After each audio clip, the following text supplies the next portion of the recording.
Today what we're going to talk about is what I think we're going to build up to this. We're going to start with some pretty foundational concepts that I think are important to have before we get to this. But we're going to get to what I think is the most interesting no-gi guard passing stuff going on right now. But before we get to that, we're going to cover some really foundational stuff. So what is your name? Chris. Chris? Okay, Rod, nice to meet you, man. Okay, so just go flat on your back. Okay, so what we're going to build up to doesn't really make any sense if we don't cover this foundational stuff, okay? So the first thing we're going to look at is these knees are going to be here just like this. Generally speaking, when I'm looking to pass someone's guard, I want one of two things, okay? And understanding these two things as your basic goals is going to give everything you're doing in guard passing a sense of direction, okay? I either want to get 2 feet to one side of the body, okay? We'll call this a flank, or I want to get what I call inside position at the hips, okay, which is going to be, I want to occupy the space between the upper thigh and the torso, okay? So that's my own term that I call for this, inside position at the hips. If you go into something like an ashigarami, I call this inside position between the knees. So that's inside position between the knees and inside position at the hips. Okay, you'll oftentimes hear people use these terms kind of like interchangeably, but for my own like teaching, I like to like separate them in a distinct way. Okay, so you'll hear me say inside position at the hips a lot today. That's this space. Okay, what unifies these two things is that ultimately, obviously, to complete a guard pass, we're always looking to occupy inside position at the hips, right? Like the sign that you've concluded a guard pass is that you're occupying all of that space on both sides of his body ultimately, and you're completely past his legs, okay? What separates the two main things that we're looking for when we're passing is gonna be, do I look to immediately occupy that space, or do I look to go through his legs to get to that space, right? So do I like get to that space and then have to get my legs out, or do I just go straight into that space from the outside, okay? You ultimately have to have both of these. If you only have one, it's really gonna pigeonhole what you're capable of. But in my opinion, the one that's more important is going through. Okay, that should be your starting point. Most of the time, people are not going to create good enough frames to justify having to flank them when you can just crash to the inside, okay? So, for instance, he's gonna be, the first move we're gonna do is he's gonna be seated. He's gonna be like this. I'm gonna level change and go low. I'm gonna post here, and then I'll post at his knee, or I'll do it on the other side. I'll post here, I'll post at his knee, and then I'll turn him this way. He's gonna post his hand on the floor so he doesn't fall down. I'm gonna circle up, drop my knees like this, chest comes up, and then I'm gonna, keep that on the floor for a second. Then I'm gonna drop, and I go above his knees. As I do this, I'm gonna take one hand around the hip, and I'm gonna capture one of his arms into a body lock like this. Now from here, guys, I want to have one of his arms captured. I'm gonna pull his hips in, like so. And then where I'm gonna, so let's just turn this way. Where I'm gonna put my face is right here on his pec muscle. And I'm gonna look towards this shoulder, okay? Then I'm gonna pull his hips in like this. Now I have a really, really good position. My chest is sunk really, really low, but my head is still pretty high. So if he goes to push my head down with his other hand, it should be difficult. Now from here, I'm gonna do what's called an asymmetrical sprawl. I'm gonna keep the hook in strong. I'm gonna close my hip, my right hip, as my torso and chest pushes down his left leg. So his knee is very close to the floor. Now from here, it's pretty easy to step into a half guard and force it. Okay, so the asymmetrical sprawl, the way it should look is, so if I just take my leg straight back, that's not an asymmetrical sprawl. I have to take my leg and I close my hip, and my other leg will step up. Okay, so if you're here, sorry, what is your name? One more, Chris? Chris, okay. Okay, so just put your back flat on the floor. We'll keep your hooks in. Yeah, good. Keep your hooks strong. So if you guys see, like without the body lock, so you can see my legs really clearly. Let's just turn this way actually. So look, if I just go straight back, my hip remains open and he keeps his hook in, okay? So the way to beat this is, it's not about like how hard you kick. It's not like, like a mule or a donkey kicking back really hard.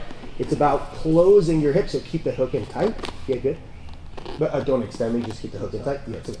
So I see how I close my hip, and then I use my chest to bring this leg down. And now from here, can you guys see my legs? Yeah. Yeah, you guys can see my legs, yeah? All right, so now from here, the next thing that I'll frequently look for is I'll try to get my right leg inside his ankle. This is, we call this inside position at the ankle. And then I extend my right leg back, which will make space for my left leg to come above the knee. When I've done this, and again, I'm gonna be doing all this with a body lock. I'm just keeping it open so you guys can see more clearly like the leg work. When I've done this, from here, my head's gonna turn to the other side, and I'm gonna walk my legs back, and I'm gonna go into this posture here called a top tilt. I don't wanna be here, okay? If he's flat on his back, okay, I don't wanna be here. We're gonna talk more about this later. Like when he's on his side, we're actually most of the time gonna wanna be in this kind of a posture. But when he's flat on his back, one of the biggest dangers is gonna be a John Wayne sweep. If he puts his feet together, yeah, he just turns his knees that way, he can John Wayne sweep me. So what we wanna do is, I wanna occupy a top tilt, where I turn my knees to face towards his hips, and I take my right knee off the floor. And to prevent him from rising, my head covers this shoulder, okay? So one more time, the whole thing. He's gonna be seated. I'm gonna keep a low posture, post on the shoulder. Yeah, this time it'll be this side. Yeah. Post over here, I'll drop. And when I drop, my hips come in, my chest comes up, and then I'm gonna capture the arm, whatever arm is here, right? You capture this, and I get my, basically you want your cheek on his pec muscle, looking towards this shoulder to keep a strong body, don't fall down. Now I'm gonna pull his hips in. So if I drive in, keep your legs strong. Mm-hmm. If I drive in, he can extend me, and then my arms get extended like this, and this is not gonna be very good for me. Instead, I pull his hips into his heels. And now I'm gonna take an asymmetrical sprawl.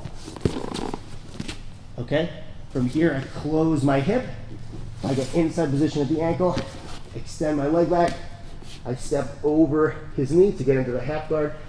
When I do this now, I walk my legs back, put my face, lock your legs, put my face over the pec muscle on the other side, and I occupy a top tilt. So when he goes to the John Wayne sweep, it's gonna be difficult, okay? And for me, this is not like a hard and fast roll. I prefer a 10-finger grip when I'm doing body locks most of the time. I like that I can get my elbows wide when I need them to post on the floor, and I find it's easier to get a long arm and a short arm with it. Okay, does this make sense, guys? Yep. Right, let's give this a try. 1, 2, 3. All right, guys, let's just emphasize something that's really, really important. So just turn a little bit this way. Yeah, good. Okay, keep the hook strong, but don't push me. Yeah.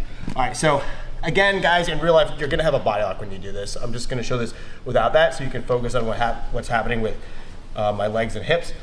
Guys, when I do this, we've got to get, if I'm going this way, I've got to get this knee low to the floor like this. I want to get my knee over here, right? So it'll be like this. Keep your hooks in strong. So when I sprawl, I close my hip, and look at how my chest and torso pushes this down. If this is up here, the problem is going to be this. When I go to high leg over this, he just extend your leg a little. Yeah, so don't do this, but he could easily flip me over here, right? Like, could you get over that? Yes, you could, but it's a tall ask. Whereas here, what we're gonna see is sometimes I can open up my hand, I can go here. For him to flip me over here, it's like, it's not really realistic for him, right? So what I'm gonna try to do is, I wanna try to beat this hook. So the emphasis is on beating this foot and this knee. That's how you're gonna get to the half guard on this side, right? So I beat this hook by sprawling and closing my hip, and I beat this knee by sprawling and pushing the inner thigh down in this direction towards the floor, right? So it's one movement that beats both. Does that make sense, guys? Yeah. So now to get over this knee, right? So sometimes you could just step over. But if he's drawing the knee in like this, okay, his ankle, what's gonna happen is his ankle travels up with it. Now I can go, look at my right leg, guys. I go inside the ankle, and now I extend that back, like my hamstring is gonna push at his ankle, and now it makes it easier to step over. Because what he's gonna try to do is this as much as possible. Like he doesn't want me to get in this space. So to do that, I can use my ankle to push his hamstring, and then I can step over. Okay, and then you'll see like I pull it back. Like my goal is to control this space. So I'm gonna expand that space. See how my legs, here he tries to draw the knee in. I'm gonna expand that space as much as I can, right? It's like I'm making my target bigger, right? Like I'm at a shooting range and I wanna hit the target. I mean, it's gonna be a lot easier if it's a bigger target, right? So now I can turn all the way this way. If I do that too early, I'll bring your knee up.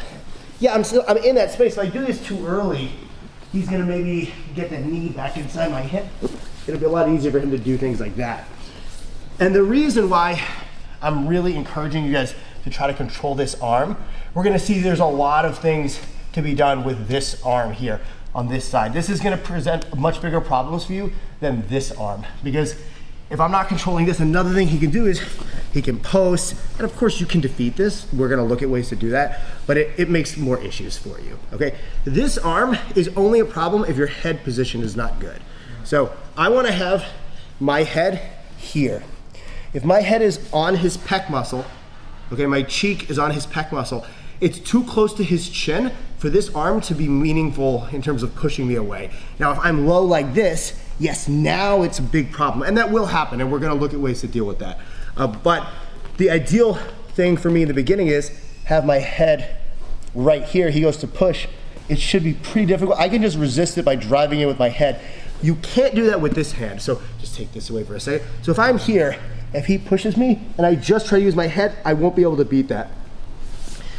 I'm not like a scientist of biomechanics. What I would think is, this is my guess, look, this is straighter, so it's kind of an easier pressing motion for him. Yeah. This is like at an angle, right? So I think it's a weaker pressing motion for him, right? So that's probably why. So we're here. This arm I have to address with other things than just good head position.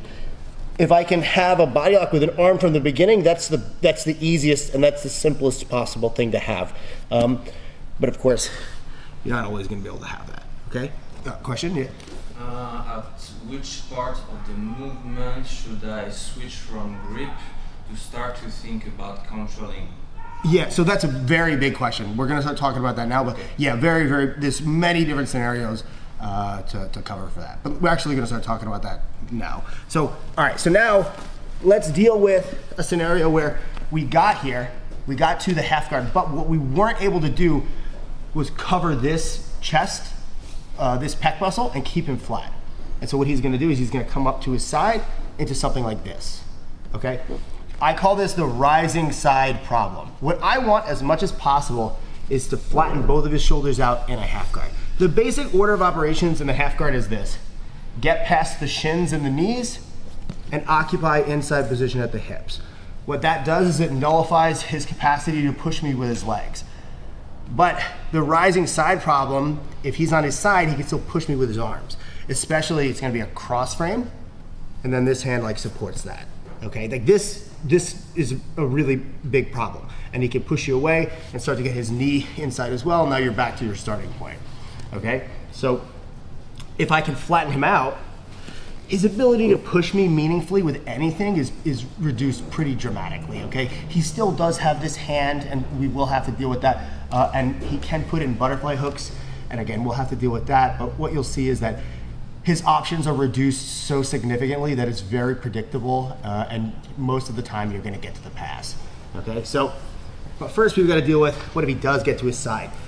The first thing that you guys have to wrap your heads around, and this is where I see most people trip up here, we cannot be lazy with controlling this hip, okay? We have to be like a dog on a bone on this hip.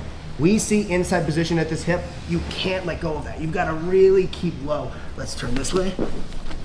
So I'm not gonna get greedy diving for the head. My priority is keeping the gains that I've already made. The most significant gains that I have are with my right arm and my left leg. The left leg is covering his right hip, and this is his left hip. So my right hip covers his left hip. So I'm gonna keep this nice and low. These pigeons up here are like battling. keep a strong cross frame. So I'm gonna be low as I can, like this, covering this hip, okay? You can just keep your hand here, or what I like to do is I'll take my fingers, cup here, and lift up and try to get under the hip and the ribs, okay? Now, let's just turn this way.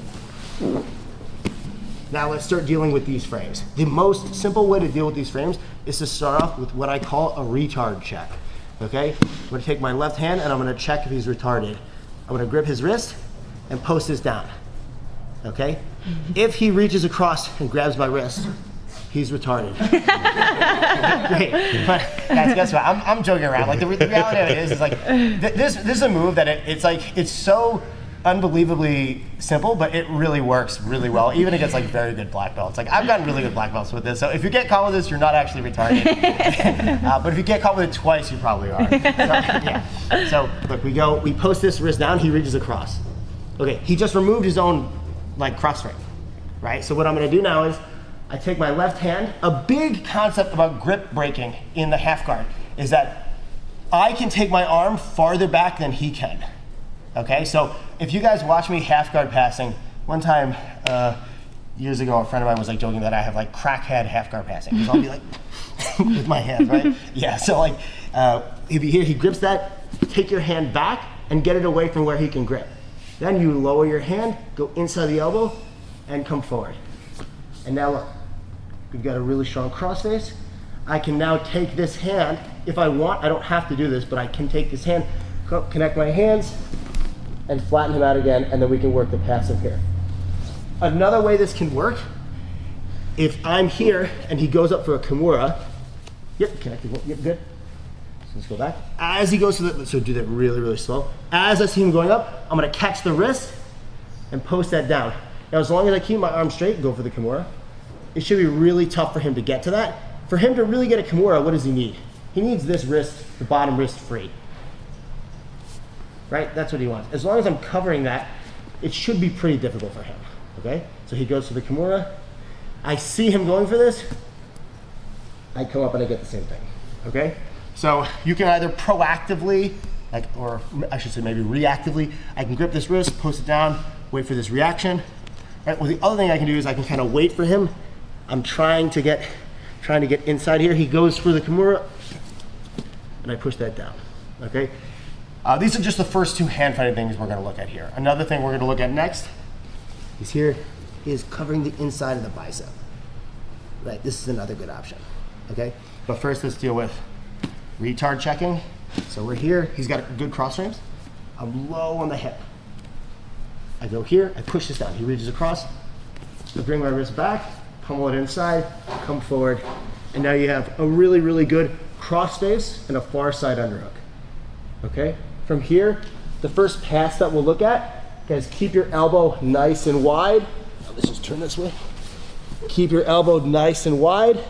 So if he tries to John Wayne sweep me, no, you go the other way, yeah, good. Tries to take me this way, I can just post my elbow on the floor. Okay, from here, I'm gonna take you guys see my right leg, I'm gonna line it up with his tailbone, my knee, and I extend my right leg back. Now my knee comes forward, and I pummel this hook inside. From here, I lean forward, put my head on the mat, and work my knee out. From here, the worst thing you can do here is this. You can pass the side control, and then you just gave him a buggy choke. So, do you have a buggy? Yep, good. Yeah. You just gave him this, right? So let's obviously not do that.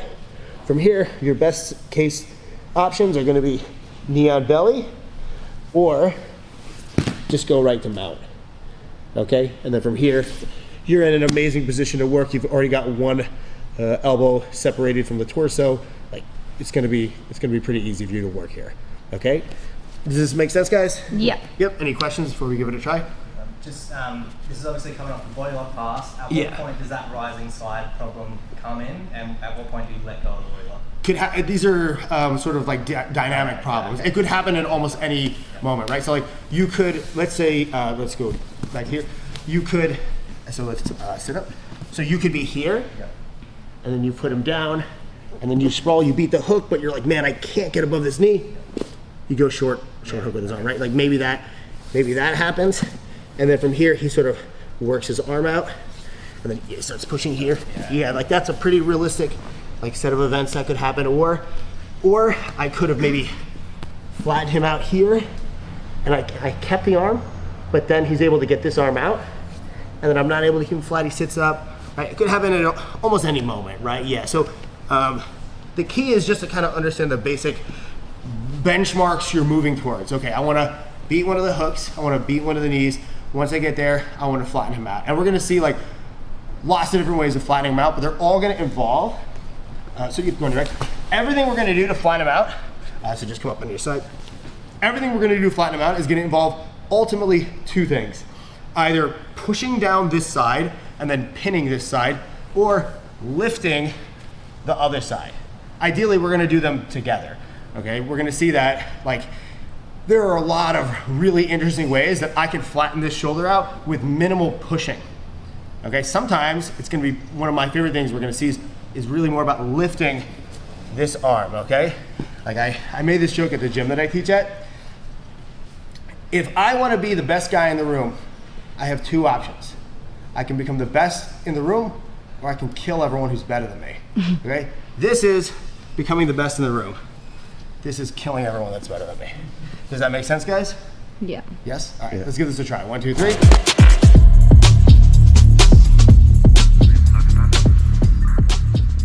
All right, guys, so, all right, now let's go over some other things. We're gonna kind of take a little bit almost of like a step back, all right? So from here, so sit up for me. We're gonna have a body lock, or rather we're just gonna have a tight waist. Okay, this time he's gonna have the cross frame, and we're gonna look at another strategy for when these options are not working. Okay, so I'm gonna start with the same thing where I grip the wrist and I push this down, but then this time he doesn't make, I would not do this. This is not a good idea, like ever, honestly. If I was him, I would always keep this cross frame in place, okay?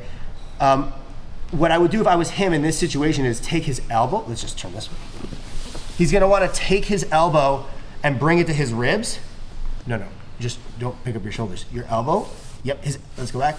His elbow is gonna come into his ribs. This is, I think, a good option, okay? His elbow comes into his ribs, and now he's able to keep this strong. He's able to keep this strong, and I can't manipulate this quite as much, and possibly he could get this back into place, okay? What I want to see you guys do when this happens is this is something we have to have the tight waist to do this. He brings the elbow in. Okay, what I'm going to do is this. I'm going to push the wrist up towards his shoulder. Then I'm going to let go with my hand and pummel underneath and grip the tricep. Okay? Now from here, I'm going to turn my head to this side, just as it was before, and I'm going to lift up here and walk my shoulders into him, like so. Okay, from here, sometimes we're gonna look at three options. The first one is, I'm gonna keep my hands separated. I'm just gonna lift up with the tricep, and my shoulder pushes the wrist in. So, we're here, I grip the tricep. I have, my right hand is strongly gripping his waist. I'm gonna lift up, and guys, I wanna keep this wrist pinned. If it's at extension like this will never work, of course, right? So I'm here, he retracts his elbow, and then I grip the tricep, and then from here, keep the hand right there. Here, what I do is I drive my shoulder into this, I pull up at the tricep, and I push the wrist into the shoulder with my shoulder. So when he goes to push back, it's not as easy as it might seem. And from here, I lift up, and I turn my head to this side, and I'm able to flatten both shoulders up. From here, we can start looking at ways to pass. A stronger option is I connect my hands here. Okay, from here, it's the same thing. My left shoulder is pinning his wrist into his shoulder. It's very difficult for him to push back. You okay? Yeah. If he pushes really, really hard, push really, really hard, and I feel like I can't hold on, I let go in a quick movement, and I shoot a near side underhook. Okay, so basically, so just let's go flat here. So I'm just gonna kind of show just this hand so you understand like the order of operations. First it's here, this comes in, we grip the tricep, we lift this up, and the key is, guys, an arm at extension is strong. This is strong, but an arm retracted like this is not. Okay, so yes, does he have inside position? Yes, but it's like essentially meaningless. What we're doing is you're trying to put his arm into a position where it can't really do anything to actually push you away. Like it has the superficial appearance of inside position, so it looks like maybe he could do something with it, but in reality, it's not really much, okay? So, and the way we do that is by, and remember this is adhering to the principle we just talked about. We're gonna get him flat in two ways, pushing this and pulling this, okay? Because as his shoulders have essentially like it's a, if one is high, the other has to be low, right? In this specific situation, right? So if we're making this one higher, this one will have to go lower, right? So the first thing let's just go from here. The first thing we're gonna do, here brings the elbow in, I grip the tricep, my shoulder comes into his wrist, and I lift it up. The second thing is gonna involve basically the same thing, but this time we lock our hands. Okay, the third thing will be he pushes back. You know, as he pushes back, his elbow is gonna, let's go back. His elbow is gonna drift from his ribs. So as he pushes, he can't push without doing that. And so what I'm gonna do is, let's go back one step. I feel that, I'm gonna let go and right away slice inside. So one more time. This sometimes can work from here, but I find it's not creating as much of an urgency for him to push really hard. Whereas the body lock, if I have my hands connected, guys, this is my favorite body lock. I would rather have this than this. Okay, this is my favorite because I find it's the easiest to pin his shoulders. Now from here, as I'm making it really hard for him to get his shoulders off the mat, he wants to push very hard. I feel like I can't stop that. I shoot this inside. And then from here, usually, I'll take my right hand out and post that on the floor, and then you've got a really good near side underhook that we can work with, okay? Let's do this, and we'll come back and we'll start looking at more actual passes. All right, 1, 2, 3.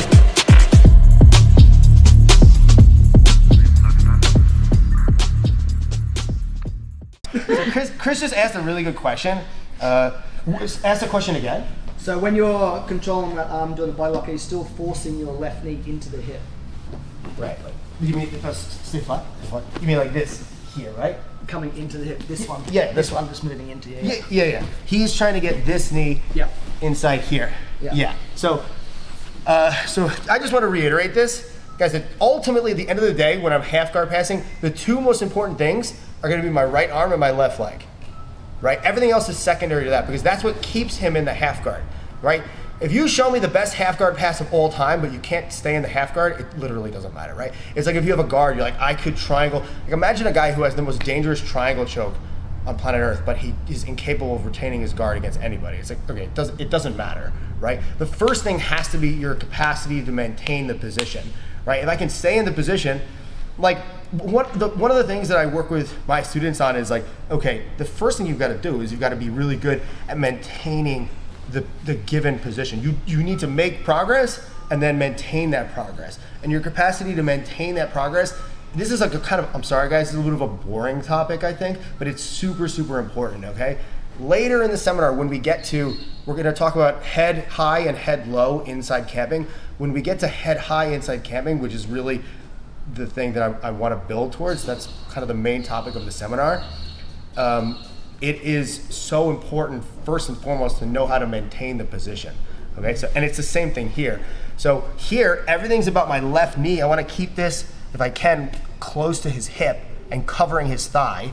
Remember, it's just always about this space between the torso and the upper thigh. So I control that on this side with my right arm. So I want to keep this low, not let him get space to get his knee back inside. Right? And on the other side, it's the same thing. I want to cover that with my left leg. So if my leg is like out here and he can bring that knee in, no good. Okay, I don't care if you're doing everything else correctly, you're not gonna be able to move forward because you're giving him the ability to push you back in the line, right? So we gotta be always covering this, right? And sometimes you're gonna see, make a strong cross frame. Sometimes you're gonna see you can't quite like hug the hip as tight as you want. As long as your elbow is low at the hip, usually you're fine. When he tries to get that knee inside, it should be difficult, okay? Sometimes you can go like this is okay, but this is not as good because he can get his knee over your shoulder and then he can start to push you away like that. If you guys go watch old Eddie Cummings matches, Eddie Cummings versus Monsieur Kara, like that happens a lot. Monsieur Kara gets here, Eddie gets the knee in front of the shoulder, pushes, and then gets the foot inside and he loses the inside position at the hips. Okay, does this make sense, guys? Yeah. Yeah, this is pretty simple, but I just want to reiterate this, okay? Let's give it a try. 1, 2, 3.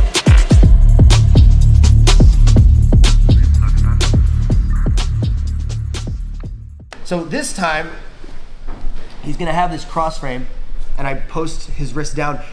This time, he's not gonna bring his elbow into his ribs and we're gonna have some way to go forward, okay? I'm gonna show you guys 2 different options from here. One of them is I definitely prefer, but sometimes it's not available, okay? So the first thing we're gonna look at is the one that is not my favorite, but it's generally always gonna be there, okay?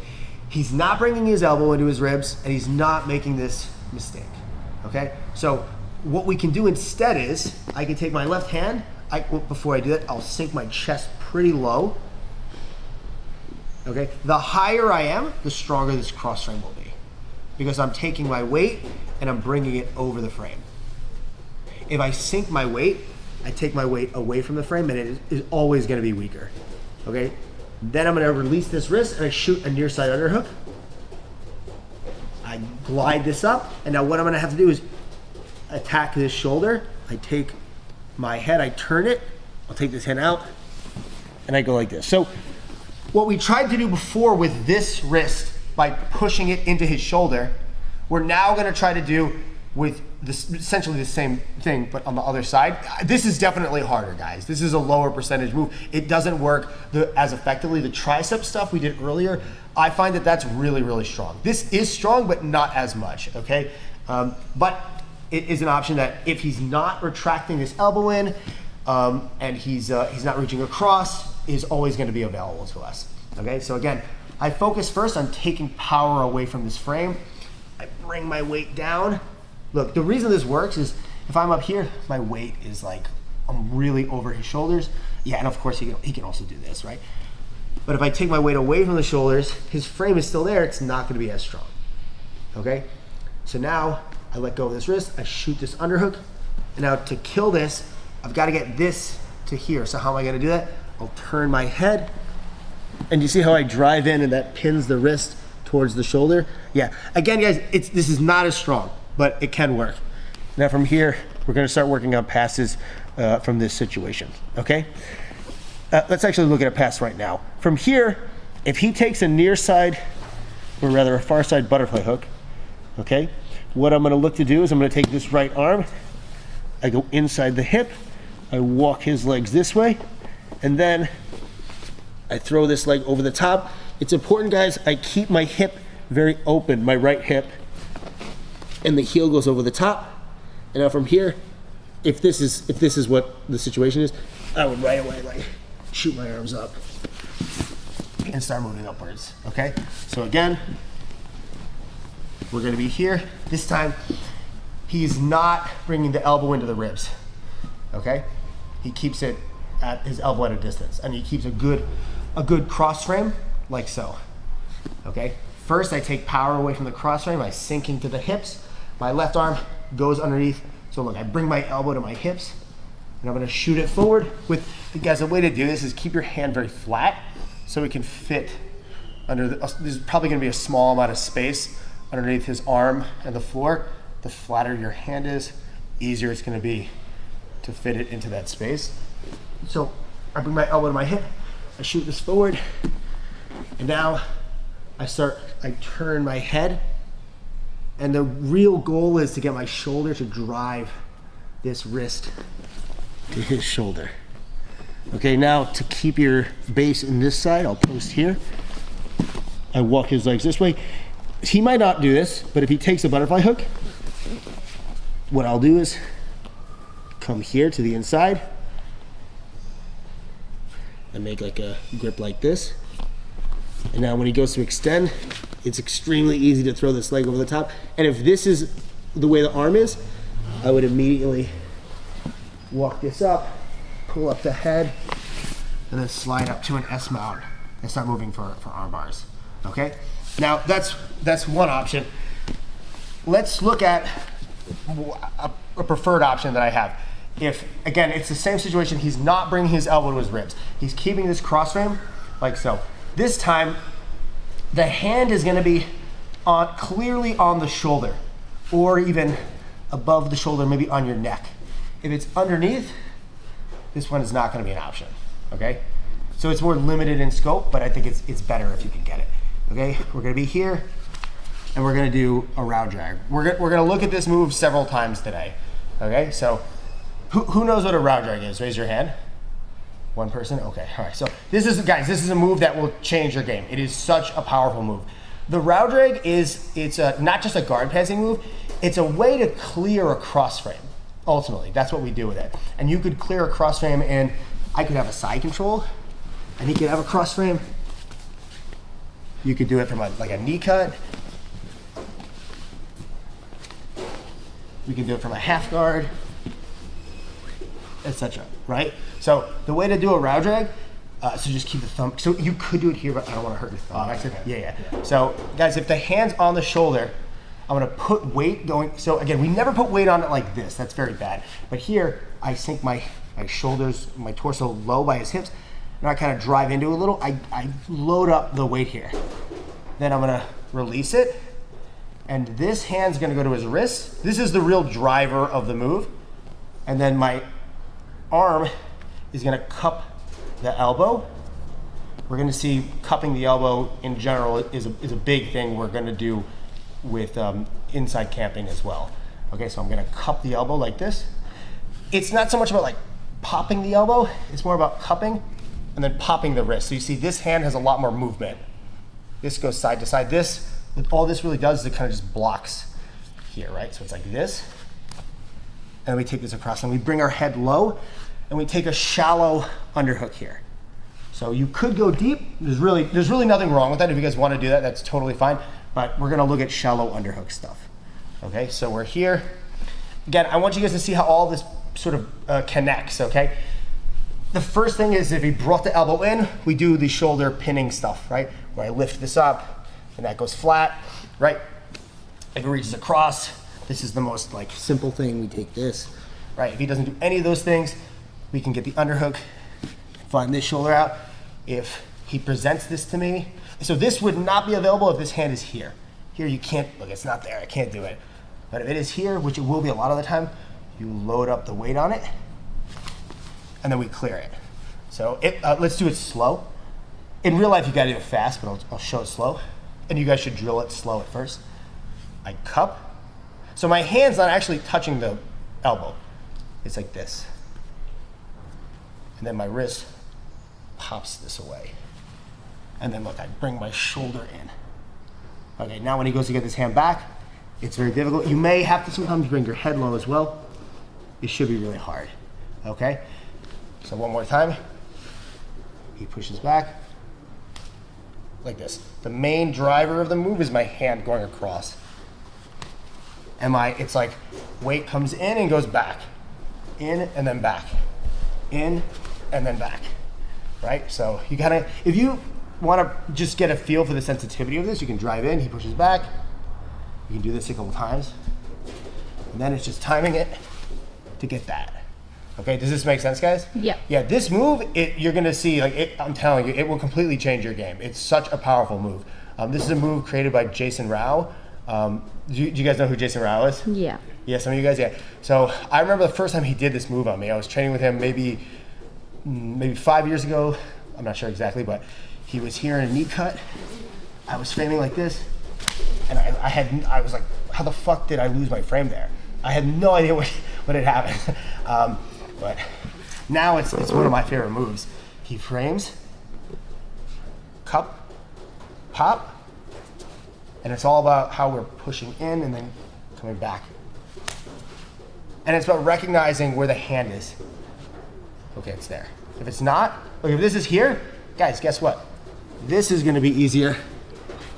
Yeah, right? So that's kind of how we play these, okay? But if I have the option, always, this is gonna be better. Okay, make sense, guys? Yeah. All right, let's give it a try. 1, 2, 3. I'm gonna show like the 4 main ways of completing the pass. Understand that these 4 ways, you can do them from a variety of the different positions that we looked at. Like you could have a tight waist and a tricep grip. You could have a body lock with the wrists pinned to the shoulders. You could have a body lock with no arms, like his arms could both be out. You could have a body lock with both arms trapped inside, right? It's not like, don't try to get away from like thinking, okay, this is the absolute specific set of conditions that I need, all these different things. It's really just about a couple core things. Left leg above his hip, right arm above his hip, shoulders flat, and then there's a couple things that differentiate from there, but we'll cover those, okay? So first thing we have to ask ourselves is, am I going to, if his legs are locked, we're gonna deal with that first. Am I gonna take my knee out first or my ankle out first? So we're gonna go through the half guard. We're gonna see knee first or ankle first methods of passing through the half guard, okay? If let's just have a body lock with this inside here. So I'm just gonna work with a body lock here.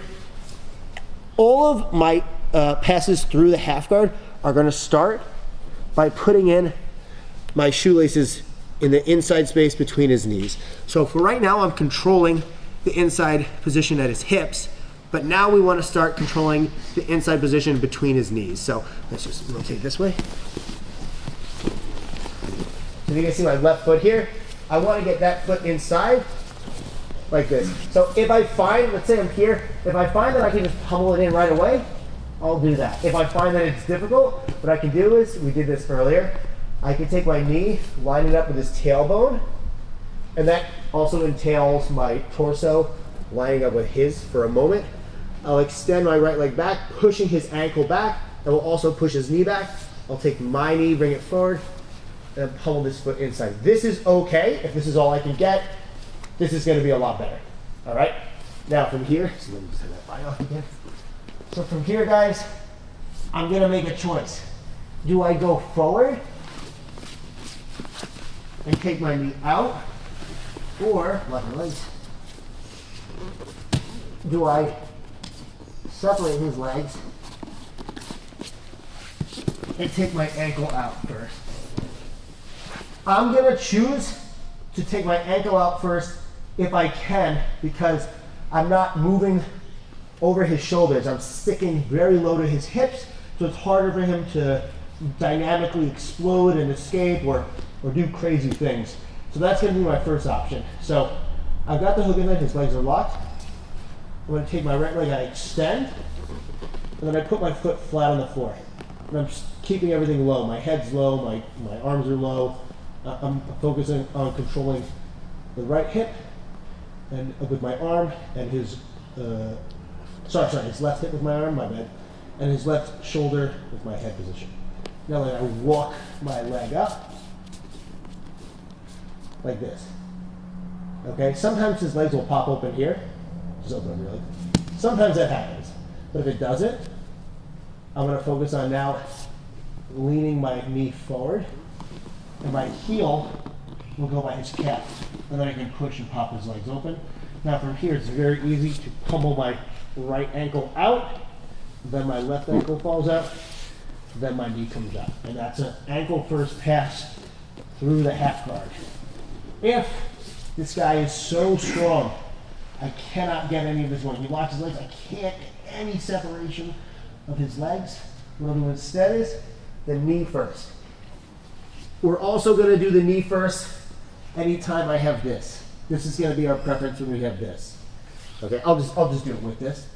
What I'm gonna do is just get my knee up. But you guys can see there's a lot more separation of my body to his here. So he has sort of more space here. If he plants his feet, does like a crazy explosion or something. Like, you can ride this out, but obviously there's a little bit more like variability there in what he can maybe do, and we'd like to reduce that, okay? But if I can't open his legs, I'm gonna do the knee first method of passing through the half guard. From a tactical perspective, here's a recommendation, guys. When I just wanna get the pass and control, I'm gonna emphasize the ankle first method of passing through the half guard. But then after you've done that a couple times and maybe you're starting to wear this guy out, then we can start taking a knee first method, because his sort of explosive dynamic escape options, he's probably tired by this point. It's gonna be harder for him. And the big advantage of passing, like especially if I can get the, I'm talking specifically if I can get the crossface and the underhook. If you can do that, you're not really doing ankle first passes, you're gonna do knee first. You do that, now you've got an elbow up and above the shoulders, ready to move into submissions. We'll talk a little bit more about that later, but that's just like some tactical things to consider for now, okay? So again, one more time. We've got a body lock. I'm gonna put this hook inside. I'll walk this leg up. See how, look at my right heel, guys, this leg. Look at my heel.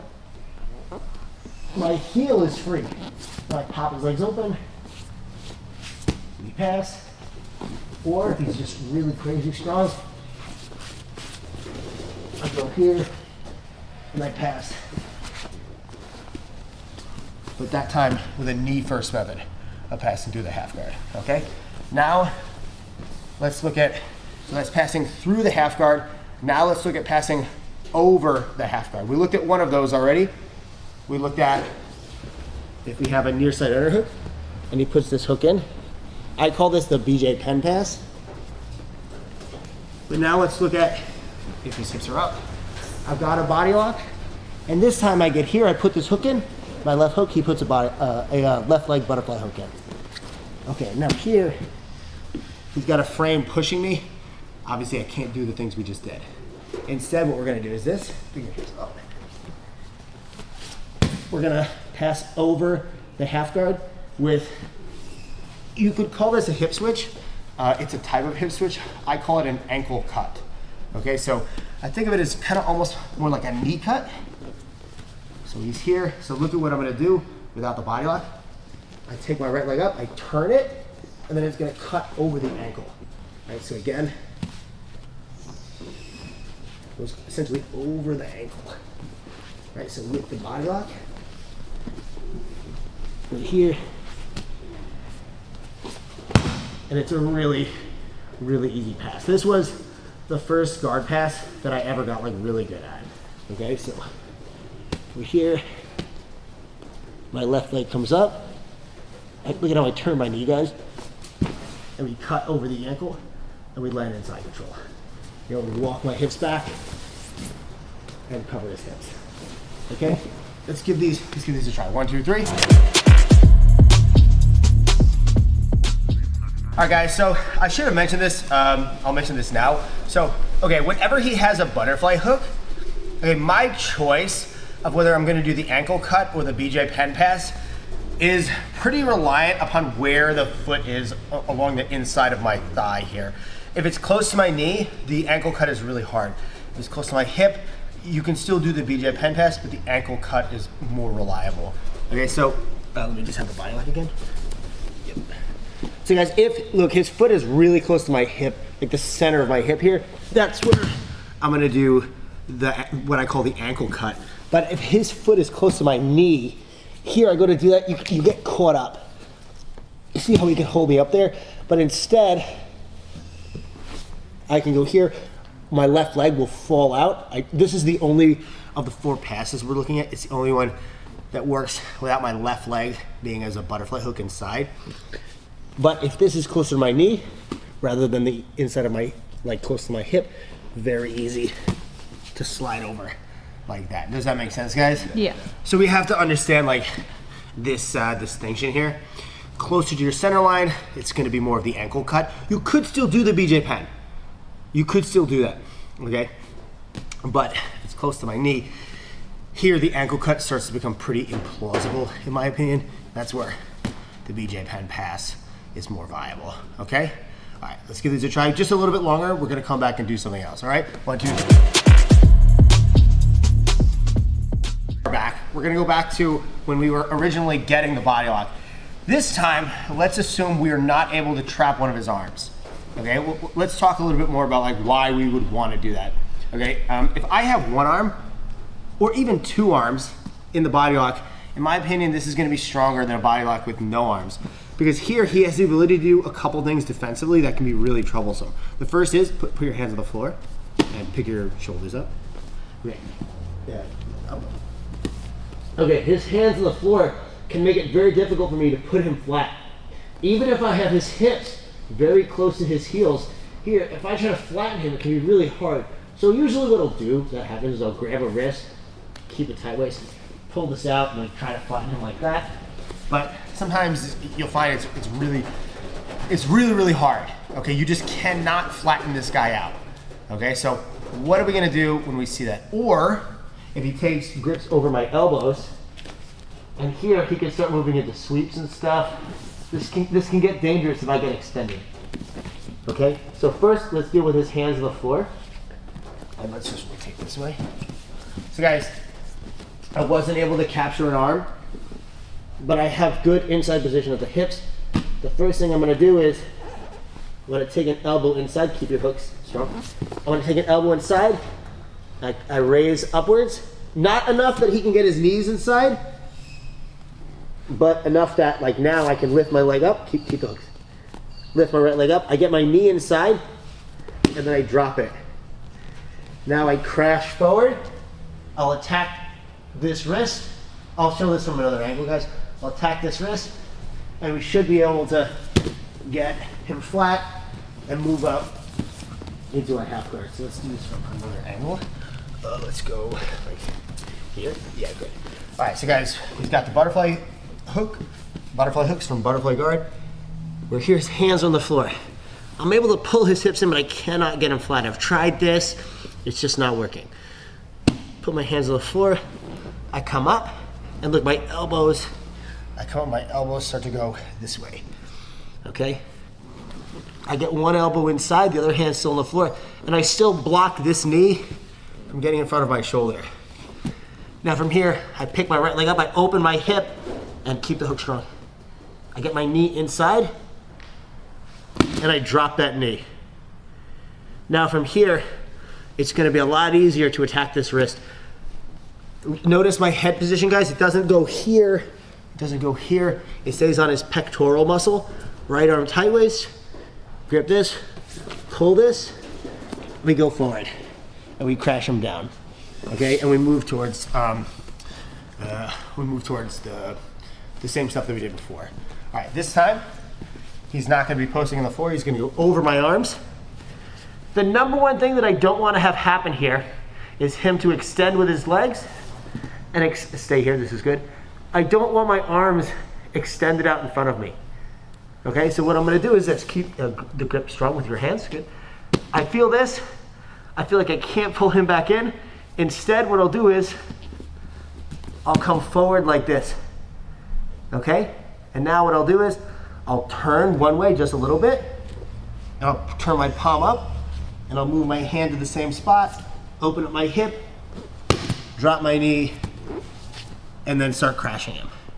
Okay, another thing we can look at, guys, if this hand is not on the floor, but this knee is still a problem, and I don't have a body lock, we go here to the inside of the thigh, push this down, and get above to get to the half guard.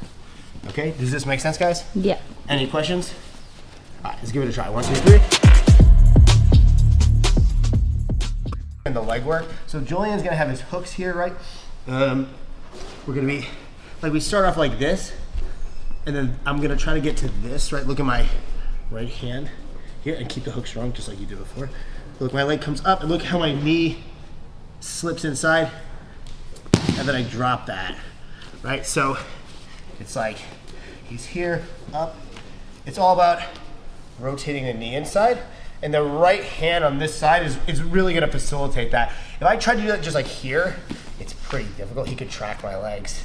Yeah, I'm probably just gonna off balance myself. But if I'm here, it's pretty easy because I can cover his hip. My elbow controls the inside of his thigh. So he tries to like off balance me here.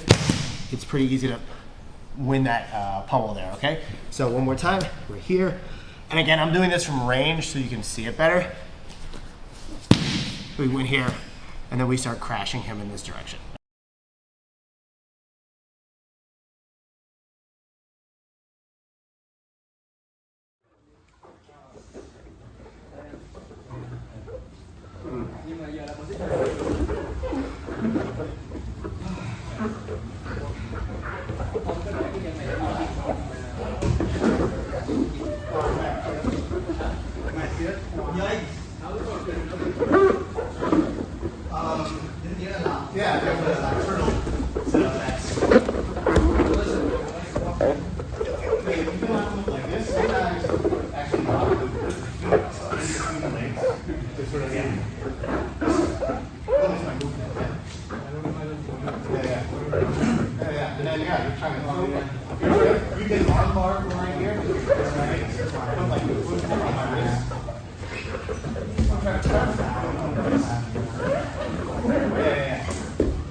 Everybody else, like, easy, really good most of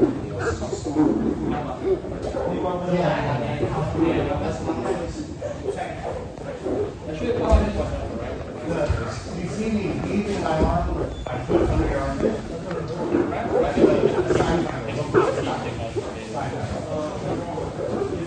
Little guys do it, it's fucking brutal, man. They taking unconscious off of that. See here, you just hold on. If I somehow here, grab in, hold my bottom leg, hook my arm, hook the arm, your right leg, hook my left arm. Switch off down, switch off. Now, you can push my head, put that over. Now your right leg comes out. And I'm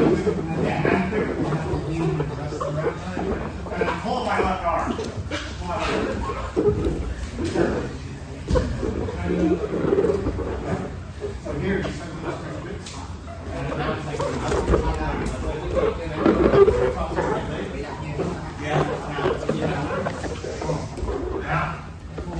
now, preferably, you let my arm go like this. And now, run it up another way. Okay?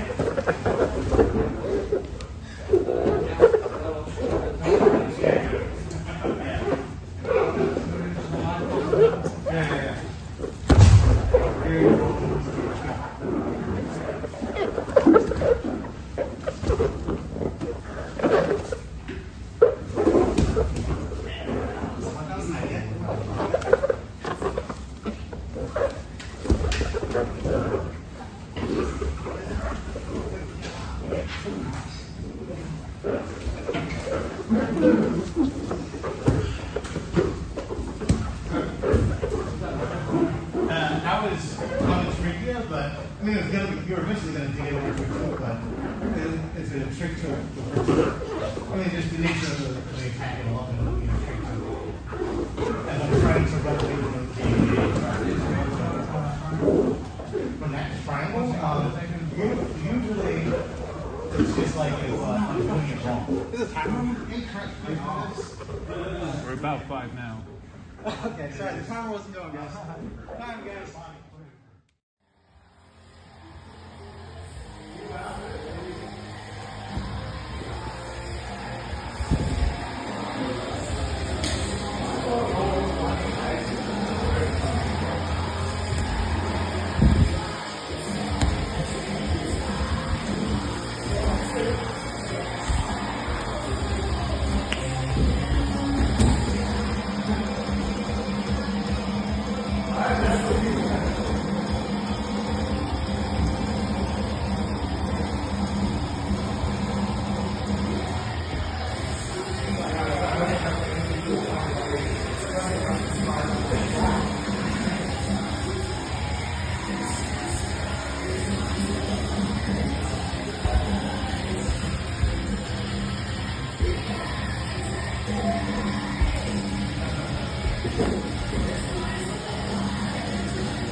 Good job.